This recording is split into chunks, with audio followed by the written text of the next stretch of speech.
tonë kombëtar të Shqipërisë. Futbollistët tanë. Besoj që do ketë hyrje të reja në këto miqësore, normalisht. Plani do jetë për Mehmetin, Mitan, këta lojtarët e rinj të cilët nuk kanë janë afruar, po s'u kanë dhënë minuta. Po, patjetër, po plana për shembull një hyrje re, ka Pilos, mbrojtësi që për ta përmendur bashkë me Strakoshën janë drejt të shpalljes kampion në Greqi.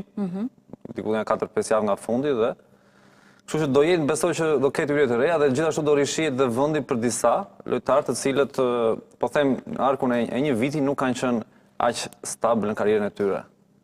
Flas ndoshta për Yasir Hasanin, ndoshta Edim Bajrami, që shko, se tani ndoshta ndryshojnë edhe balancat.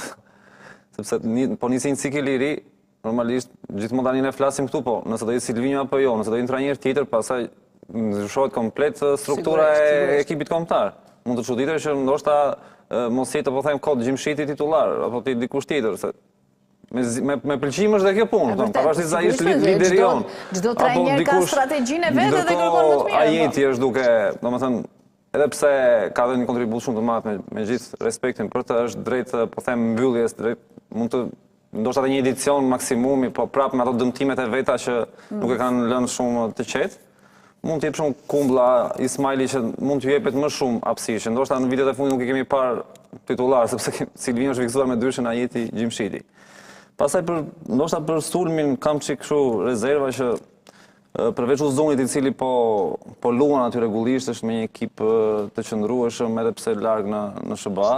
Pjesa tjetër pastaj kanë probleme. Sidomos për shembull Armando Broja i cili me ekipin e tij është rrëzuar një kategori më poshtë, ai ka kontratë dhe një 4 vite të tjera aty, nuk di nëse do lëviz, do luaj ndoshta në Championship edhe një vit për të marrë veten formën.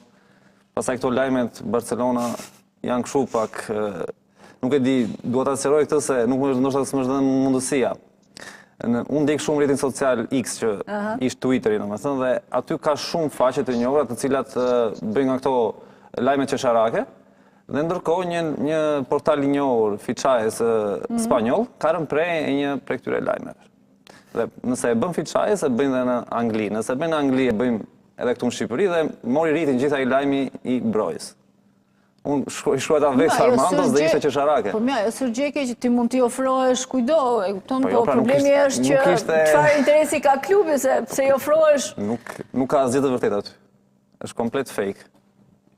Kështu që nëse kalojmë të Broja, ka për shembull është një emër i ri Jason Ceka nuk jam i sigurt për mbiemrin, luante Dinamo Dresden dhe ka bërë përshtypje në kohët e fundit që luan mirë shansorë, si tip Yasir Hasani, ka dhe pasaport shqiptare, por është edhe në pasaport gjermane normalisht.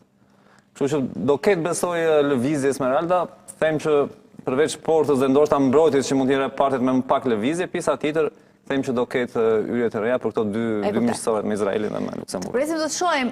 Rakli, Champions, Bayerni me Parisin, ndeshje që luhet